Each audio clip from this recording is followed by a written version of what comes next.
So guys again we are coming towards the abdomen. तो ये तस्वीर शायद पिछले लेक्चर्स से आप लोग को याद होगी, जब मैंने लास्ट टाइम है ना थोरैक्स करा रहा था और उसकी एम्ब्रियोलॉजी वगैरह मैंने कराई थी, तो ये पिक्चर उसी से मैंने रिलेट की है। तो अगर ये याद हो कि हमारे पास सबसे ज़्यादा आउटर लेयर जो होती थी, ये जो मैंने ब्लैक से बनाई, वो हमारे पास क्या होती थी, सरफेस एक्टोडर्म। याद आ रही, जो बिल्कुल आउटर लेयर होती थी, सरफेस एक्टोडर्म। सरफेस एक्टोडर्म के बाद फिर हमारे पास आती थी मेसोडर्म। मेसोडर्म हमारे पास 3 किस्म की होती थी। एक जिसको हम पारएक्सियल मेसोडर्म कहते थे, पारएक्सियल मेसोडर्म। उसके बाद हमारे पास क्या आता था कि ना लेटरल प्लेट मेसोडर्म और इंटरमीडिएट। एक मैंने आपको ये बताया था कि गलत कॉन्सेप्ट ये होता था कि भाई ये आ गई पारएक्सियल, पारएक्सियल के पीछे जो आती थी वो इंटरमीडिएट, और फिर इंटरमीडिएट के बाद जो होती थी वो लेटरल प्लेट, और वो यूँ डिवाइड हो जाती थी। ये एक गलत कॉन्सेप्ट हम लोग लेते थे। फिर मैंने एक तस्वीर दिखाई थी, याद आ रही, जिसमें ग्रीन कलर की तस्वीर थी, जिसमें एक ये सर्कुलर पार्ट्स थे कि है ना ये पार एक्सियल के बिल्कुल नीचे हमारे पास जो होती थी वो लेटरल प्लेट मेसोडर्म होती थी, ठीक है। और फिर इनके कॉर्डल एंड पे हमारे पास इंटरमीडिएट होती थी, क्योंकि इंटरमीडिएट मेसोडर्म जो होती है वो हमें पता है यूरोजेनाइटल सिस्टम बनाती है। तभी आप यहाँ पे भी देखो तो मैंने ये शो कराई है इंटरमीडिएट मेसोडर्म, जो कि हमारे पास कॉर्डल एंड पे होगी, क्योंकि वो यूरोजेनाइटल सिस्टम बनाती है, ठीक है। तो पार एक्सियल मेसोडर्म के नीचे क्या होती थी, लेटरल प्लेट फिर डिवाइड हो जाती थी दो के अंदर, विज़रल और सोमेटिक। विज़रल जो होती है वो हमारे पास क्या करती है कि ये एंडोडर्म है, एंडोडर्म को पूरी एंडोडर्म को सराउंड कर लेती है। ये एंडोडर्म है, एंडोडर्म के ऊपर जो ग्रीन लेयर जो है वो क्या है हमारे पास, विज़रल। बाकी जो हमारे पास सोमेटिक जो है वो सोमेटिक फिर क्या करती है, पूरी हमारी जो एक्टोडर्म होती है उसको इंटरनली तौर पे लाइन कर लेती है, पूरी बॉडी वॉल को पोस्टीरियरली, एंटीरियरली, हर जगह से, लेटरली हर जगह से क्या करती है, सरफेस एक्टोडर्म को लाइन कर लेती है, ठीक है। अब ये अगर आप तस्वीर देखो कि ये क्या है, कि ये हमारे पास न्यूरल ट्यूब है। याद आ रहा है न्यूरल ट्यूब के ऊपर हमारे पास क्या होती थी, पारेक्सियल मेसोडर्म, क्योंकि हमें पता है न्यूरल ट्यूब से क्या बनता है कि नर्वस सिस्टम बनता है, और फिर हमारे पास स्पाइनल कॉर्ड बनती है। स्पाइनल कॉर्ड को सराउंड करने के लिए हमारे पास क्या होता है, वर्टिब्रीज होती हैं। वर्टिब्रीज कहाँ से बनती हैं कि जो हमारे पास विज़रल लेयर थी, ठीक है। अब ये एक तस्वीर में ऐसे दिखाता हूँ कि ये रही न्यूरल ट्यूब को सराउंड किया हुआ है पारेक्सियल मेसोडर्म ने, ठीक है। और फिर साइड में मैंने बताया था कि ये विज़रल लेयर आ जाती है, ठीक है। विज़रल लेयर नहीं, सॉरी, सोमेटिक लेयर, क्योंकि विज़रल लेयर जो होती है वो नीचे एंडोडर्म को कवर करती है।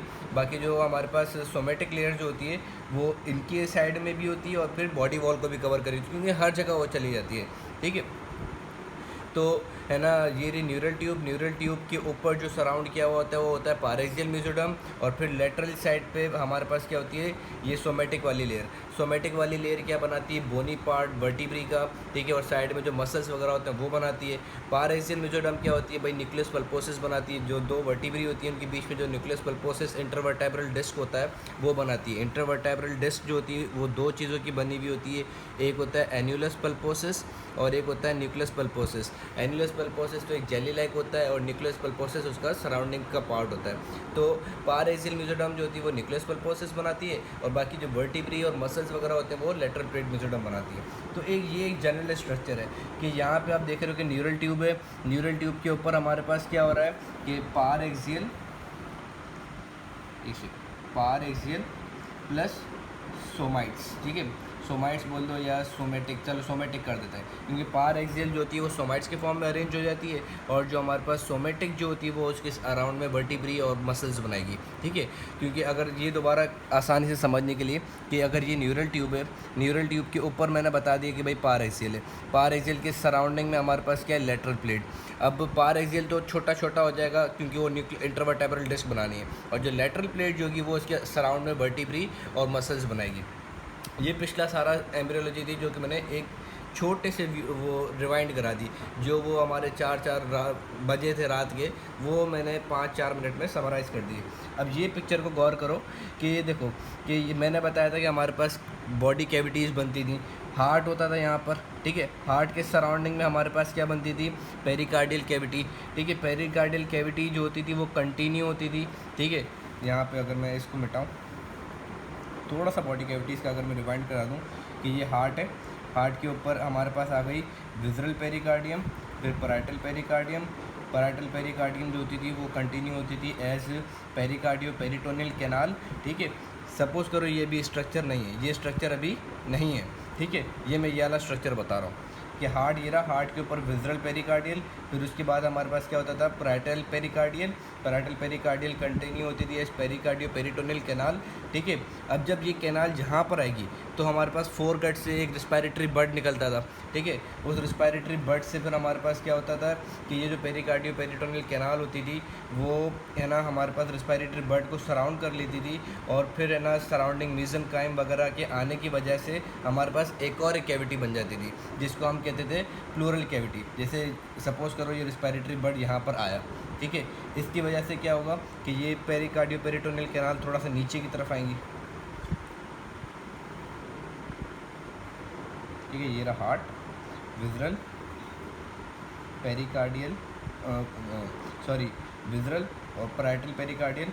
अब चूँकि वो नीचे आया रेस्पिरेटरी बड तो हमारे पास ये कैनाल भी क्या हो जाएंगी, थोड़ा सा अब नीचे आएंगी, ठीक है, नीचे आएंगी और ठीक है, ये हमारे पास लंग्स आ रहे हैं, ठीक है। अब ये पूरी क्या करेंगी, लंग्स को सराउंड करेगी, ठीक है। ये पूरा अभी क्या करेगी, रेस्पिरेटरी बड को सराउंड करेगी। ये क्या आया, रेस्पिरेटरी बड, ठीक है, रेस्पिरेटरी बड। ये क्या है, वही canal selling pericardio peritoneal canals. फिर अब सराउंडिंग में क्या आ जाता है, मीज़ेनकाइम आ जाता है, याद आ रहा है सराउंडिंग में मीज़ेनकाइम। वो क्या करता है कि वो इन लंग्स वाले एरिया को हार्ट के एंटीरियर ले आता है और इनका कनेक्शन आपस में क्या करा देगा, ख़त्म करा देता था, याद आ गया, ठीक है। ये पेरिकार्डियल कैविटी अलग हो जाएगी और हमारे पास जो है वो है ना प्लूरल कैविटी अलग हो जाएगी। ये एक साइड पे लंग और दूसरी साइड पे भी हमारे पास इसी तरीके से बनता था, याद आ रहा है, ठीक है। उसके बाद हमारे पास पेरिकार्डियो पेरिटोनियल कैनाल का जो लिंक है वो हमारे पास पेरिकार्डियम से तो ख़त्म हो गया था, लेकिन पेरिटोनियल कैनाल जो है वो प्लूरल कैविटी के साथ पीछे कंटिन्यू होती थी आगे। लाइक ये हमारे पास प्लूरल कैविटी है, अब प्लूरल कैविटी के साथ जो हमारे पास ये पेरिकार्डियो पेरिटोनियल कैनाल्स थी वो आगे की तरफ कंटिन्यू होंगी। यानी कि अब ये हमारे पास क्या है, प्लूरल कैविटी के अंदर लंग्स हैं, यहाँ से कैनाल्स कंटिन्यू होंगी, ठीक है। ये मैंने तस्वीर में बनाया नहीं था लेकिन मैं यहाँ पे एक्सप्लेन कर रहा हूँ कि यहाँ से हमारे पास कैनाल कंटिन्यू होंगी जो कि क्या करेंगी कि हमारे पास सेप्टम ट्रांसवर्सम में से जाके कहाँ जाएंगी, पेरिटोनियल कैविटी के अंदर एंड होंगी। ये एरिया जो है ये हमारे पास क्या पूरा पेरिटोनियल कैविटी है।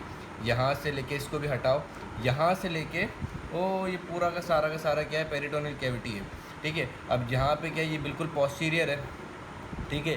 तो ये हमारे पास वर्टिब्री की साइड की मसल्स के लिए कंट्रीब्यूट करेगा। बाकी जो हमारे पास यहाँ पे और विज़रल लेटरल प्लेट मेसोडर्म होगी जो कि वर्टिब्री की आगे की साइड होगी, ठीक है। तो वो अपने और मसल वर्टिब्री की मसल्स, बैक के मसल्स के लिए कंट्रीब्यूट करेगा। तो इन दी एंड होता क्या है कि हमारे पास बिल्कुल ये छोटा सा एरिया जो है ना, ये इतना सा एरिया ये बन जाती है हमारे पास पैराइटल पेरिटोनियल। ये चीज़ याद रखना, पैराइटल पेरिटोनियल, ठीक है। पैराइटल पेरिटोनियल कहाँ से आती है कि जो हमारे पास लेटरल प्लेट मेसोडर्म यहाँ पर मौजूद थी, जब उसने वर्टिब्री के लिए कंट्रीब्यूट कर दिया, मसल्स के लिए कंट्रीब्यूट कर दिया, फिर क्या होता है कि जगह मेसेनकाइम बढ़ती जाती है, मतलब ऑक्यूपाई होती जाती है। मेसेनकाइम जो है ना वो वर्टिब्री के मसल्स और वर्टिब्री की बोन्स वगैरह से ऑक्यूपाई होती जाती है। तो इंटरनली तौर पे हमारे पास सिर्फ ये एक लेयर बचती है, ठीक है, लेटरल प्लेट मेसोडर्म की। ये इंटरनली तौर पे आखिर में ये लेयर बच जाती है, ठीक है। ये जो लेटरल प्लेट मेसोडर्म की सोमेटिक वाली लेयर है, ठीक है। सोमेटिक तो यहाँ सराउंड, हाँ ये सराउंड, हाँ ये सराउंड कर रही है। ये क्या करेगी, ये मसल्स वगैरह देती रहेगी, ठीक है। तो मेसेनकाइम क्या हो रहा है, ऑक्यूपाई होते जा रहा है। तो हमारे पास खाली ये हिस्सा बचेगा, अच्छा, एज प्लूरल पेरिटोनियल कैविटी, ठीक है। पेरिटोनियल कैविटी के लिए हमारे पास कितना हिस्सा बचेगा, बिल्कुल कम हिस्सा बचता है, ठीक है भाई। ये क्या है, ये हमारे पास सोमेटिक वाली लेयर है। सोमेटिक वाली लेयर ने भाई एंटीरियर एब्डोमिनल वॉल बनाया, ठीक है। तो हमारे पास कैविटी के लिए कितना एरिया बचता है, वो इतना सा बचेगा, ठीक है। ये इतना सा एरिया बचेगा, ठीक है, जिसको मैंने ब्लू से मार्क कर दिया है। ब्लू से ये जो मार्क कर दिया, ये क्या है, पैराइटल पेरिटोनियल, ठीक है। ये भी पैराइटल पेरिटोनियल है, ये पोस्टीरियरली है, ये एंटीरियरली है। बीच में क्या एंडोडर्म है, सराउंडेड बाय विज़रल। ये क्या है, विज़रल। तो जो पेरिकार्डियो पेरिटोनियल कैनाल्स हैं वो कहाँ पर आके ओपन हो जाएगी हमारे पास, ये हमारे पास ओपन हो जाएगी, अल्लाह आपको नेकी दे, पेरिटोनियल कैविटी के अंदर। फिर पेरिटोनियल कैविटी जो है वो फिर पेल्विक कैविटी के साथ कंटिन्यू हो जाएगी, ठीक है। तो ये एक आपका जनरल स्ट्रक्चर है। पेरिटोनियल कैविटी के बाद हमारे पास जो है वो फिर है ना इंटरमीडिएट मेसोडर्म भी अपना रोल प्ले करेगी, क्योंकि उसको यूरोजेनिटल सिस्टम भी बनाना है। क्योंकि पेरिटोनियल कैविटी के बाद जो होता है वो हमारे पास मतलब पेरिटोनियल कैविटी के पीछे की साइड पे हमारे पास है ना यूरोजेनिटल सिस्टम कंटिन्यू होता है। क्योंकि पेरिटोनियल कैविटी के अंदर हमारे पास जो है वो फिर स्पेस एरियाज आ जाते हैं, रेट्रो पेरिटोनियल और इंट्रा पेरिटोनियल, तो वो लंबी डिटेल है। खैर आपको ये चीज़ समझ में आ गई कि पेरिटोनियल कैविटी कैसे आई, ठीक है। फिर हमारे पास प्लूरल कैविटी क्या थी, पेरिकार्डियल कैविटी क्या थी। अब ये जो मीजोडर्म की जो लेयर ने अपने स्ट्रक्चर्स देना शुरू कर दिए इन द मीजन, हाँ इन द मीजनकाइम स्ट्रक्चर देना शुरू, क्योंकि हमें सिर्फ इतना सा एरिया जो होता है वो है ना, जो इतना सा एरिया जो हमारे पास मीजनकाइम का रह जाता है वो कन्वर्ट हो जाता है पेरिटोनियल कैविटी में। उसमें जो होता है ये parietal peritoneum posteriorly, parietal peritoneum anteriorly, बीच में हमारे पास जो है ये एंडोडर्म है सराउंडेड बाय विसरल, ठीक है। और ये खाली एरिया है पेरिटोनियल कैविटी, ठीक है, पेरिटोनियल कैविटी। अब ये जो सेप्टम ट्रांसवर्सम है जो कि क्या है हमारे पास विसरल लेयर की एंटीरियर प्रोट्रूजन, विसरल लेयर की एंटीरियर प्रोट्रूजन सेप्टम ट्रांसवर्सम। हमें ये पता है कि सेप्टम ट्रांसवर्सम से फिर हमारे पास क्या होगा कि वो है ना डायफ्राम बनता है। यहाँ पे डायफ्राम बनेगा तो फिर हमारे पास प्लूरल कैविटी का भी कनेक्शन जो है वो पेरिटोनियल कैविटी से ख़त्म हो जाएगा, ठीक है। तो ये एक जनरल एना स्ट्रक्चर था, इंट्रोडक्शन था किसका, एब्डोमेन का।